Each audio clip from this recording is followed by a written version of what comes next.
মাঝে মাঝে লাই দিতে হয়। This is politics. Motivational story. Billal Raju. প্রকাশকাল ১৯/৮/২০২৫। বন্ধুরা, বনের রাজা সিংহ বসে বসে রোদ পোহাচ্ছিল। এমন একটা বানর এসে সিংহকে ভেঙচি কাটল। পিছনে গিয়ে লেজ ধরে টানল, দুই একটা গুতাগাতিও দিল। তারপর চলে গেল। পুরো ব্যাপারটা শিয়াল দেখছিল। সে বলল, কি ব্যাপার রাজামশাই, বানরের এমন বেয়াদবি মেনে নিলেন? উত্তরে সিংহ কিছুই বলল না। তার কয়েক পর বানর এসে একটু দুষ্টামি চেষ্টা করল। অমনি সিংহ এক আছাড়ে বানরকে মেরে ফেলল।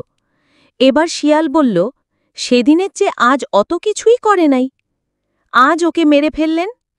সিংহ বলল, এই কয়দিনে সে হাতিকে গুতা দিয়েছে, জিরাফকে লাথি মেরেছে, বাঘকে ভেঙচি কেটেছে, আর সবাইকে বলছে তোমাদের রাজাকে মানি না।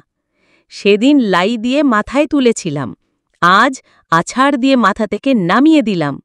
আর এর জন্য কেউ অভিযোগ করবেন না, বরং কেউ কেউ ধন্যবাদ দিবে।